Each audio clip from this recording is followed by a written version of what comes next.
The music has stopped. The silk still rustles, the candles still flicker, but the air has changed. Do you feel it? It's colder now, quieter, hungrier. Anne Boleyn is no longer the court's fascination. She is its threat. And when a woman like Anne, clever, crowned, and inconvenient, begins to lose her shine, the wolves do not wait. They circle. They whisper. They bare their teeth. In part 1, she played the game better than anyone. She seduced a king, toppled a queen, changed the church and the crown in one breathless, dangerous rise. But now, the knives are being sharpened. The king grows bored, her enemies grow bold, and the same fire that lit her ascent will now light the path to the scaffold. This is not just the fall of a queen. It is the slow, exquisite unmaking of a woman who dared to want too much and refused to regret it. So come closer and don't look away, because the tower doors are opening and Anne Boleyn is about to step inside. She was laughing when they came for her. Not a careless laugh. Anne Boleyn never laughed without intent, but a soft one, edged with contempt. A courtier had just relayed the latest scandal.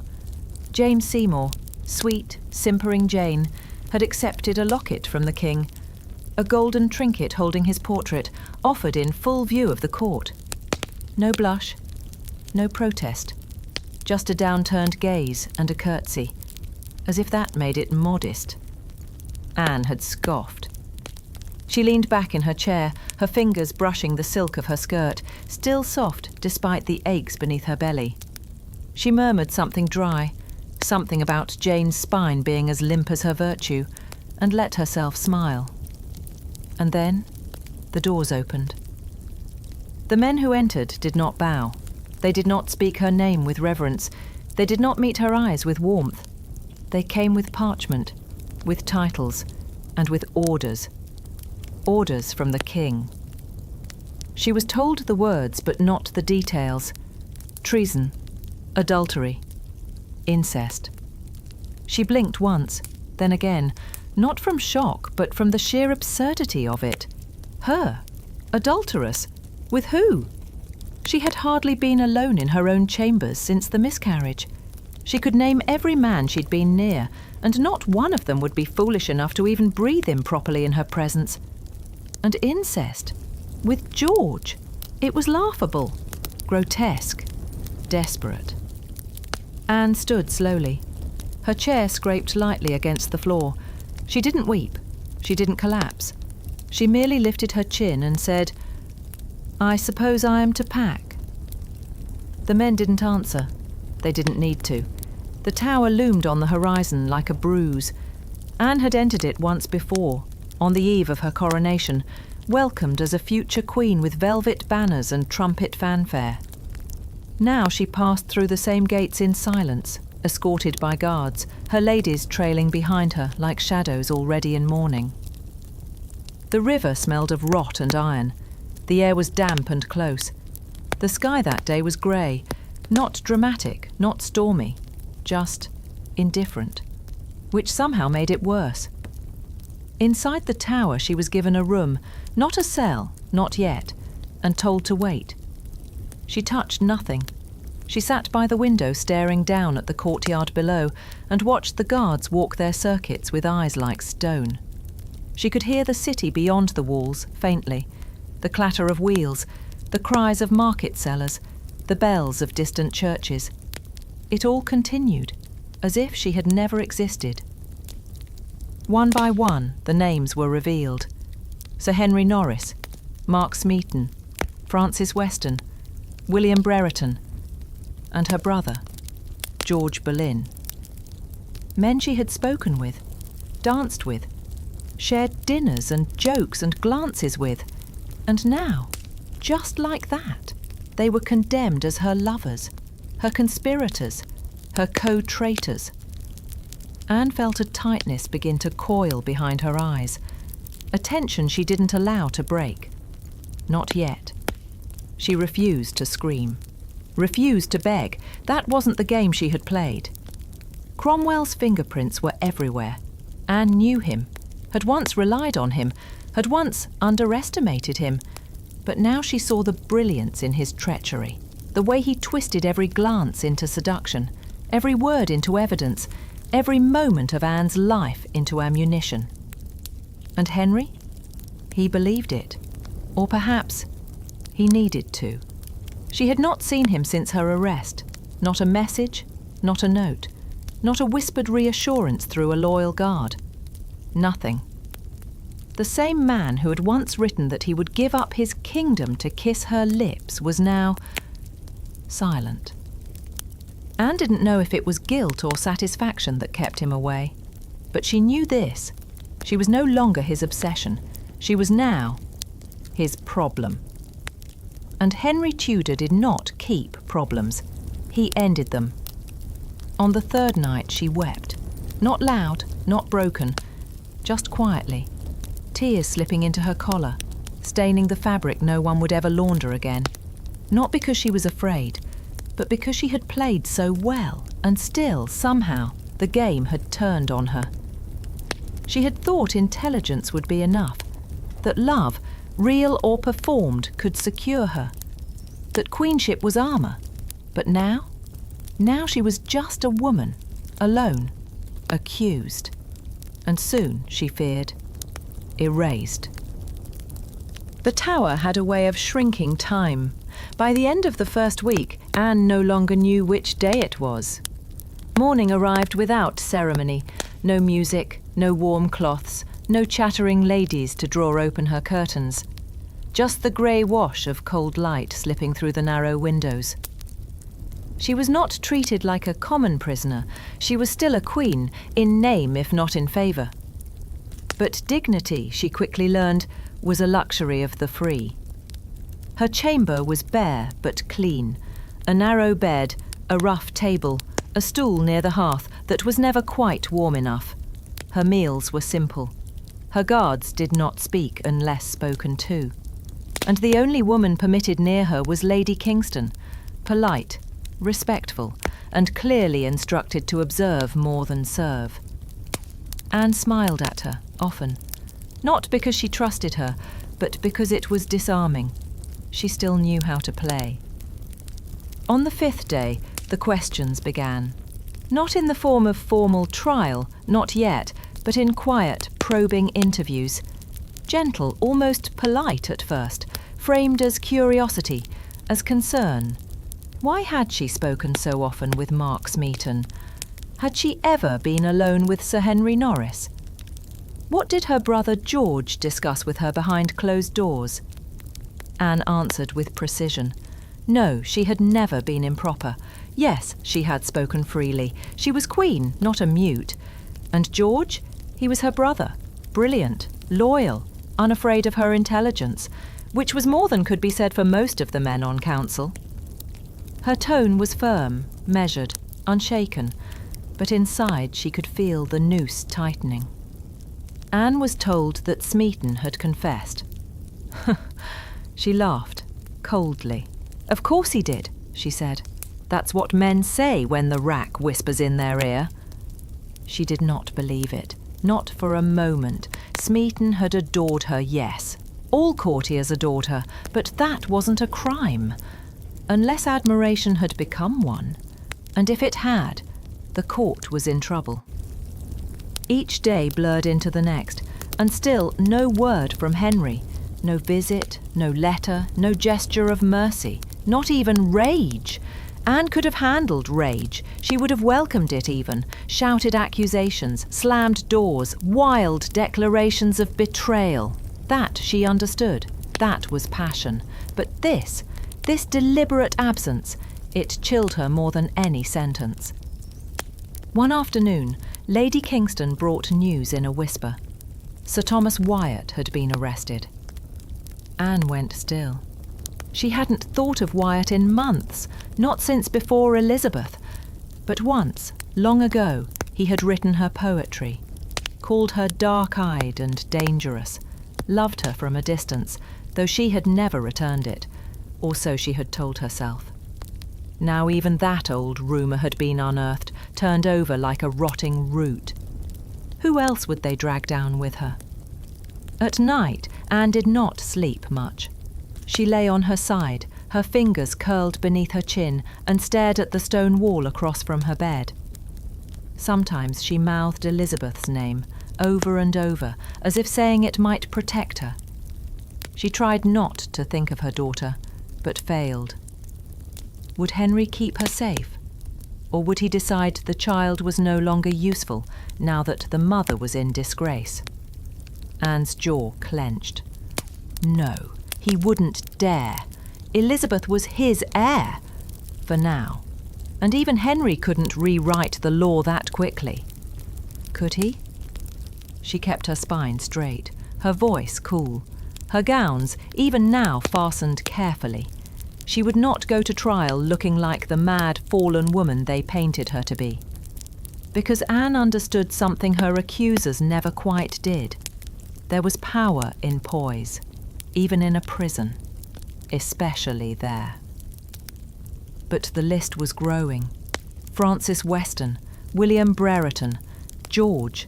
The charges were absurd, full of impossible timelines, invented meetings, wildly conflicting details.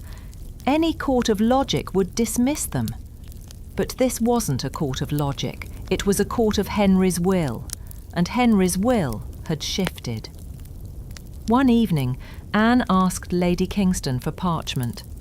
She sat by the low window, quill in hand, and wrote her final letter to the king. It was not a plea. It was not an apology. It was something quieter, sadder. She reminded him of what they had once shared, the oaths he had sworn, the love he had written in his own hand when she was still untouched by shame and crowned only in promise. She signed it simply. Your most loyal and ever faithful wife, Anne. And then she waited. But the letter was never answered. She had not seen the sunlight in 10 days. When the knock came, crisp, final, she was seated on the edge of her narrow bed, braiding and unbraiding a length of thread between her fingers. Lady Kingston entered, voice soft, face drawn. The lords are assembled, she said. They await the Queen. The Queen. The title still hung in the air, though it meant nothing now. Anne stood without flinching. She dressed slowly. No maid, no mirror, just muscle memory. Her gown was a deep, solemn grey, unbeaded but finely cut. She twisted her hair back herself, pinning it without fuss. Her hands trembled once, but she paused, breathed, and they stilled. She would not go into that chamber looking like a woman broken. She would look like a queen, even if they refused to call her one. The walk to the great hall felt longer than it should have. 2 guards flanked her. No chains, just silence. The stone walls echoed with her footfalls. Somewhere beyond, London stirred, oblivious to the theatre about to unfold behind fortress walls. When the doors opened, she did not hesitate. The hall was packed. Nobles lined the benches. Bishops, lords, men she had dined with, danced with, charmed. Men who had once scrambled to hand her goblets and scribble her praises into letters. Now they sat stiffly, avoiding her eyes. Or worse, watching her with hollow curiosity, like courtiers attending a play they already knew the ending to. At the far end, a panel of peers. And at its head, her own uncle, the Duke of Norfolk, presiding as Lord High Steward. He did not smile. He did not bow. He simply nodded. Let the trial begin. The charges were read aloud. Adultery with multiple men, plotting the king's death, conspiring to marry one of her alleged lovers should the king perish, incest with her own brother George, each charge heavier than the last. Anne stood, motionless. Only once did her expression flicker, when George's name was spoken. Her eyes narrowed, just slightly. Not in shock, but in calculation. She could endure many things, but dragging her brother down with her, that cut differently. Witnesses spoke. Fabrications passed as fact. Mark Smeaton's confession was recited like gospel, though no one mentioned how it had been extracted. Details were laughably inconsistent. Dates where Anne hadn't even been present. Locations she could not have possibly reached. Timelines that bent to convenience. But no one interrupted. No one challenged. This was not a trial. It was a funeral dressed in legal formality. When the time came to respond, Anne stepped forward. Her voice was steady. She addressed the lords with calm, her hands folded lightly at her waist. She denied the charges, not with hysterics or pleas, but with simple, cutting clarity. "I do not say I am without fault," she said, "but I have never been unfaithful to my lord the king, nor have I ever wished him dead." She did not cry. She did not stumble. She looked them each in the eye, as if daring them to remember the nights they toasted her rise, the smiles they offered when her crown was new.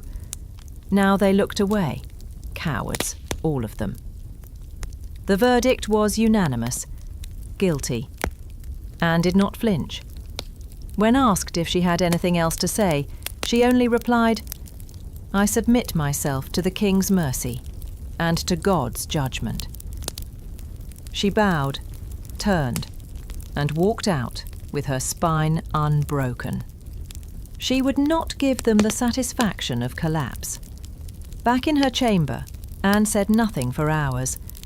She sat beside the small fire, watching it flicker down to embers. Lady Kingston brought her water, bread, quiet comfort. Anne refused it all. At dusk, she whispered just once, "So it is to be death." Lady Kingston nodded, pale. Anne blinked, then nodded too. No outrage, no screaming, no denials, just a quiet, almost exhausted acceptance. Because now, at last, she understood. It wasn't about evidence. It was about Henry. And Henry had decided that she must die. The sentence was passed in the Great Hall. Death. Execution by burning or beheading. The king would decide. Anne had nodded when it was spoken. She hadn't wept. She hadn't begged. She had simply looked ahead, as though trying to see the gallows from where she stood. Later, when she was returned to her quarters, she asked for a priest. Not to confess, she had done that already, but to prepare. There was still the chance, of course, that Henry might pardon her. Men had been executed on less and spared for more. But deep down, in the hollows of her bones, Anne already knew the pardon would not come. On May 16th, she was told the method: beheading, not by axe, but by sword. A French executioner had been summoned from Calais. Anne's brow had arched faintly at the news. "Ah," she murmured, "so His Majesty spares me the clumsy axe. How considerate." The sarcasm was quiet, dry, and still, somehow, dignified. She spent her final night in prayer, sometimes with the priest, sometimes alone. She spoke gently to her ladies, thanked them for their loyalty. She gave away small trinkets, rings, pins, a prayer book she had once read in French court. She asked that Elizabeth be remembered kindly, that her daughter know she had once been loved fiercely, that she was not born of shame. Anne didn't cry, she didn't scream, but she didn't sleep either. At dawn, she dressed with care. She wore a dark grey gown, the same she had chosen for her trial. Her hood was modest, her hair pulled back beneath it. She kept no jewellery, nothing of gold, nothing of vanity. She was ready. But the Tower Constable entered, face pale, voice tight. "The execution is delayed." Anne blinked. "Delayed?" He nodded. "The swordsman has not yet arrived." And so, she waited again. The gown came off, folded carefully. She sat by the window once more. The same stone ledge, the same view of the green below where the scaffold was being assembled, plank by plank. This time she watched them build it, each wooden beam, each nail driven into place. It was not rage, she felt, nor despair, just inevitability. She had been many things, girl, mistress, queen, and now she would be history.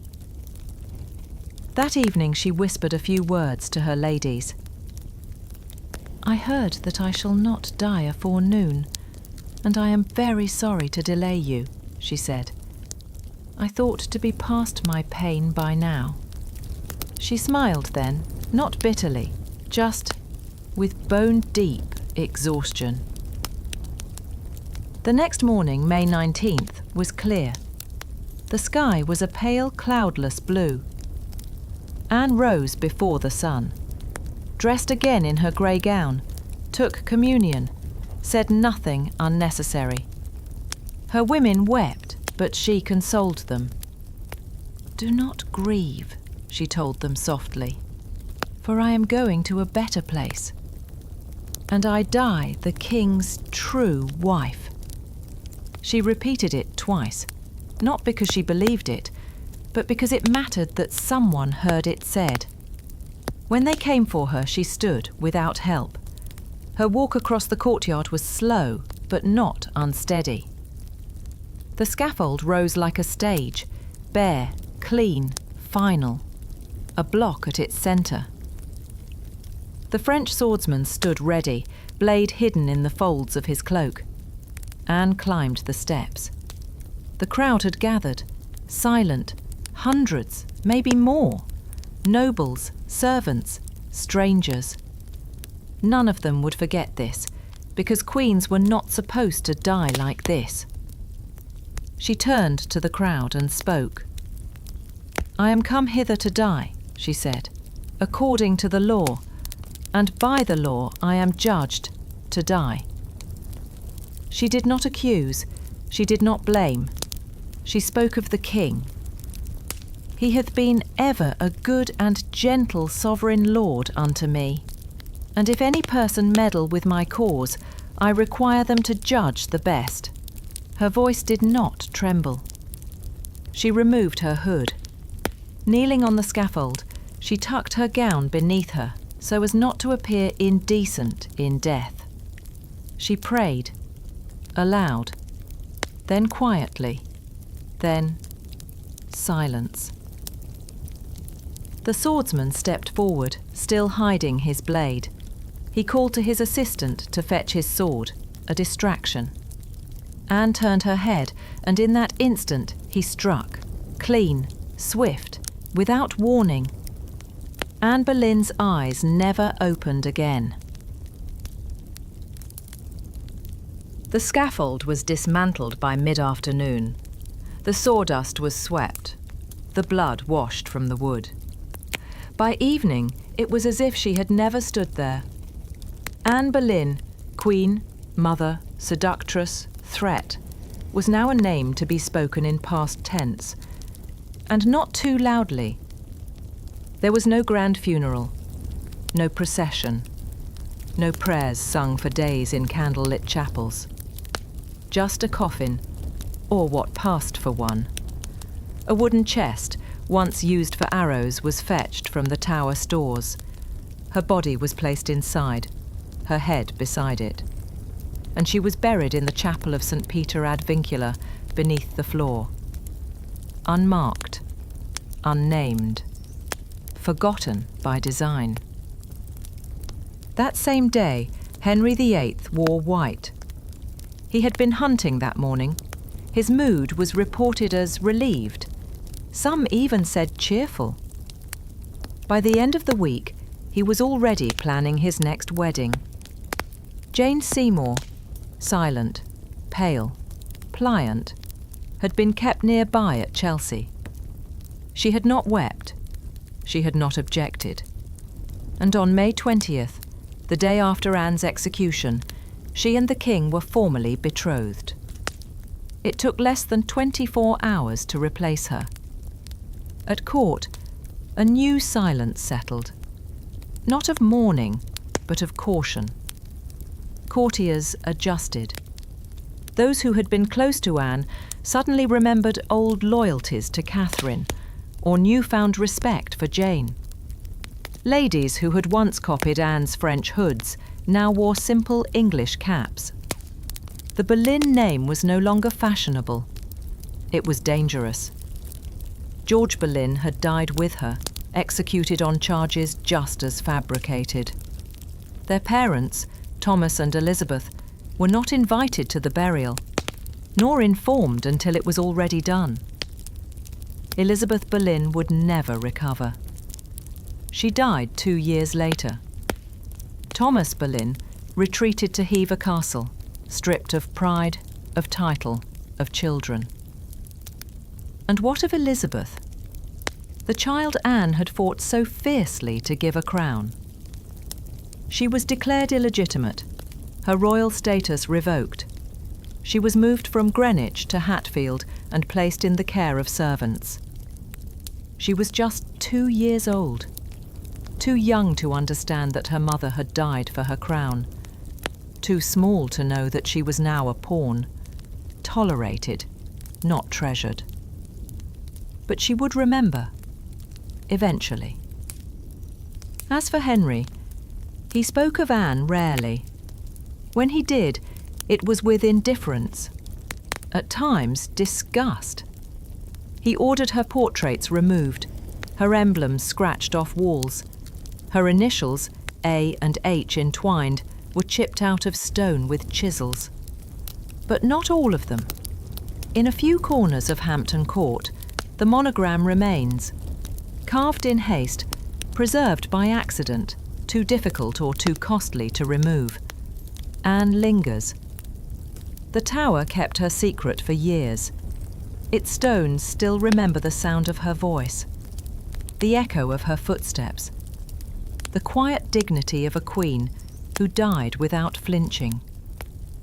Visitors would later say they felt her there, not as a ghost exactly, but as something colder, sadder, a presence left behind when justice is too clean and memory too quick to forget. Anne Boleyn was gone, but the game she played, the blood she shed, would shape England for generations. The church had been broken, the monarchy reshaped. And her daughter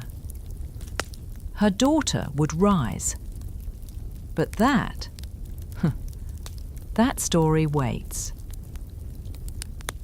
And now, the tower is quiet. The sword has fallen. The name has been buried. And still, she lingers. Anne Boleyn may be gone, but nothing is as over as it seems. The court spins on. Another woman rises. Another king grows restless. And the ghosts, well, they never truly leave, do they? So rest now beneath your silks. Let the candle burn low. And when you wake, come back to court, because there are more stories to tell, more queens to watch, more betrayals to unfold behind locked doors and smiling masks. Anne has had her turn, but she was never the only one. Until next time, Sweet dreams.